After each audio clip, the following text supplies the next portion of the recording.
xukunkii aad ku xukunto ayaa lagu xukumi doonaa qiyaasta aad qiyaastana waa lagu qiyaasi doonaa maanta waxaad moodaa cirka iyo dhulku inay ballameen macnahayga waxaan ula jeedaa maanta shalay roobkii bilowday ayaa ilaa maanta socda soo inaan marka meeshan quruxda badan fiideo ku soo duubo waxay ugu qaadatay waqti badan soo dhawaada maanta waxaan haynaa wiil Soomaaliyeed balaas la fiirino wax yar intaan bilaabin falanqaynta You freed me! Yeah, I'm home! How does it feel to be stepping out after being... waxaan u jeednaa wiil yar oo dhalinyaro ah Soomaaliyeed oo wiil kale oo dhalinyaro ah oo ummada Islaameed isku duubayo leh waadif you free me fasax baad siisay adduunyada aan ku joogo aan guriga ku aado haddaba waxaad isweydiinaysaan maxaa ku dhacay maxay tahay wiilkan you free me anaa kuu sheegay wiilkan magaciisa waxaa la yiraahdaa Xasan Cali ayaa la yiraahdaa wiilkan waa wiil Soomaaliyeed oo dhalinyaro oo raabar ah magaciisa raabkana Monica ayaa la yiraahdaa magaciisa waa reer Canada Toronto wiilkan waxaa lagu soo eedeeyay amaba uu geystay dil wuxuu dilay wiil kale oo Soomaaliyeed oo la yiraahdo magaciisa Haashim Cumar Xaashi oo 20 sano jir ah oo arday ah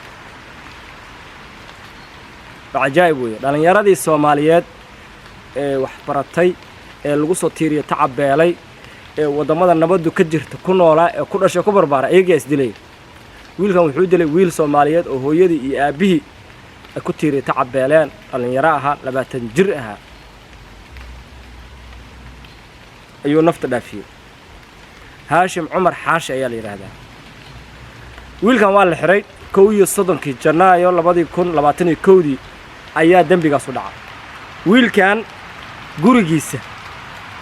ayaa lagu dilay Haashim soo markay booliska asaga u soo qabteen waxaana lagu soo eedeeyay dil darajada koobaad ah inuu asagu dilkaas geystay oo uu dilay ninkaas lagu soo eedeeyay soo 2021 January la xiray hadda la soo daayay marka oo 2024 bishii September ayaa la soo daayay okay bal videoga wax yar videoga dhameystiran intaanan falanqaynta aan ku sii socon videoga dhameystiran aan daawano You freed me! Yeah, I'm home! How does it feel to be stepping out after being in custody for that long? I feel like Shohei Ohtani, superstar. What about the fact that a man did lose his life? Do you have any thoughts about R.I.P., that? you know what I mean? R.I.P., I'm an innocent man. Hope they find whoever did that. We're finding out for the very first time in almost all circumstances. wuxuu leeyahay ka waran bal adiga xaaladaada maxaad dareemaysaa qofka dhintay iyo waxaan dhacay markaas wuxuu leeyahay mataqaanaa aniga magacayga waa Hebel waxaan rajaynayaa dadkii waxa sameeyay inay raadsan doonaan xitaa fiiri xitaa horta dambigan booliska gacanta kula jira ilaa hadda waa la baaraa sidana boolisku waxa weeye wax kasta oo dambi oo dhaca waqti way qaadanay laakiin ugu dambeynta dambigaas waa la soo cadeynaa wiilkan Janice wuxuu helay marka banaanka inuu imaado waxa laga yaabaa mararka qaar kood baaritaan markii baaritaan la sameeyo qof hadii dhibaato la gaarsiyo oo baaritaan la sameeyo oo qofkiina qof loo xiro waxa laga yaabaa mararka qaar kood in la yiraahdo si cadeyn ku filan loo helo qofkan waa in la sii daayaa hada ma fahmi ana qofkan hal la sii daayo taa waxay sababi kartaa cadeymo badan oo ku saabsan dambigii dhacay in la helo soo marka hadda wiilkan 4 sano kadib waa la soo daayay sababta loo soo daayay maxay tahay hadda ma safri karaa ma ka bixi karaa wadanka xaaladiisa maxay tahay waxaas oo dhan aan ku falanqaynaa videoga When the Crown stays the charges, that's the end of the matter. They could revive the charges within a year. They could. They were alleging he was the mastermind from the backseat, again, based only on his lyrics, based only on his rap, based only on his persona as top 5. That was the problem with their case all along. Are you going to start rapping again? Positive. What's your plan now? I'm going to bring every community together. Stop the violence. With Positivity. wiilku wuxuu yiri positivity waxaan ugu rajaynayaa dadka inay joojiyaan isdilka bulshada baan u rajaynayaa laakiin horta wiilkan waa ilmihii Soomaalida oo aabayaashu dayriyaan anaga xageen ka soo galna programkan waxay isweydiinaysaa aniga waxaan ka hadlayaa hooyooyinka iyo ilmaha iyo aabayaasha aabanimadoodii waayay halka marka uu naga soo galay videoga waxaa jira fiidiyaal badan kuwa siyaasadda kuwa waxaas dhan kama hadlan anaga waxaan ka hadalnaa qoyska okay haddaba arrinkan qoyska intee ka soo galaysaa waxay ka soo galaysaa kiiskan haddaba waxaan ka soo galaynaa waxay tahay aabe dayacay ilmihiisii ilaa ilmihiisu ay gaareen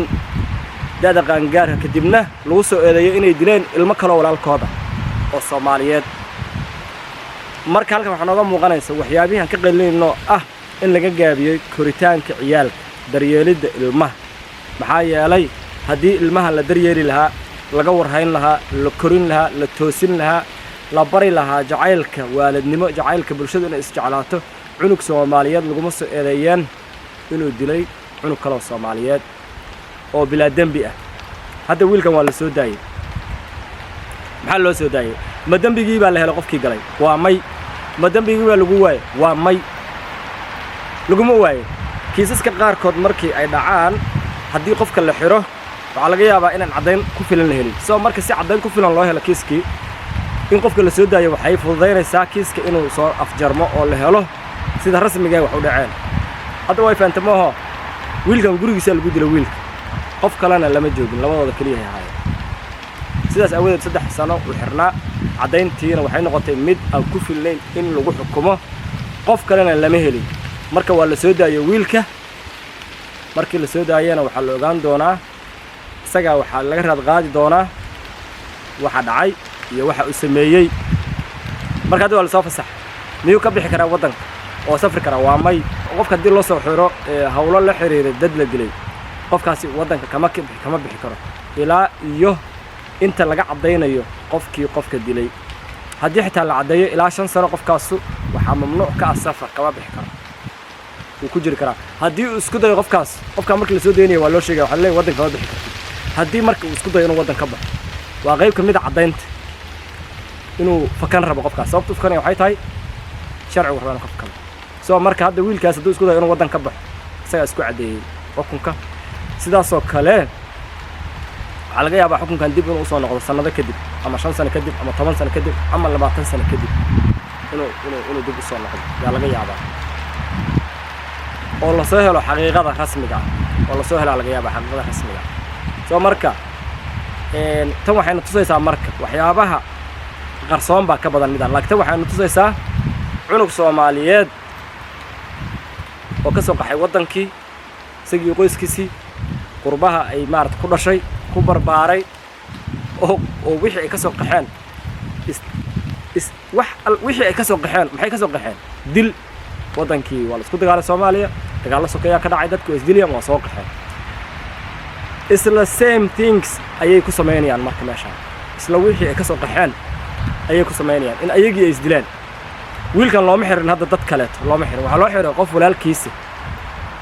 Haashim la dhaho magaciisa walaalkiisa 20 sano jir ah iskuulay ah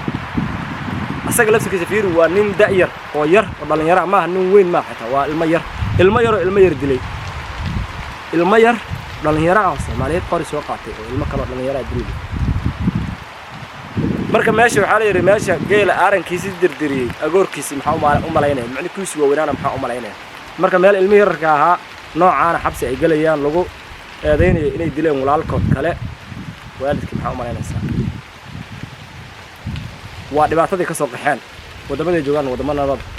ayaga inta imaado soo guuray waxay dhan wadamada nabad waa joogeynaa wixii ay ka soo qaxeen isla wixii bay sameeyaan ani ka waran hadaa iraado jaakada daan qashado way ii daranta laakiin maalin kasta aan qaba ka war waa moogta waa wax macquul galaan ahayn marka wixii aad ka soo tagtay ha sameeynin wixii aad ka soo tagtay ha sameeynin milyan Soomaaliya xabsiyada ugu jirto wixii ay ka soo tageen ayay sameeyeen wixii ay ka soo carreen ayay sameeyeen boqolaal Soomaaliya xabsiyada ugu jirta marka programkan waa qayb kamid ah dayacaad aabayaasha aabuhu hadduu cunugiisa dayaci lahayn cunugiisu ma noqdeen cunug wax dila iyo cunug xabsi gala ma uusan noqdeen aabayaalo marka ilmihiina ka warhaya oo la socda oo koriye ilmaha lama dhala kaliya waa la koriyaa ilmaha mas'uuliyadooda ku saaran ilmaha la soco ilmaha waxa la rabaa inaad ka ilbaxsantahay adiga aad garanaysid meesha xun iyo meesha san ah cunuga uu kala sheegi kartid war video lamid inta kulmi doona sidaas nabadgelyo fadlan YouTube channel-kayga subscribe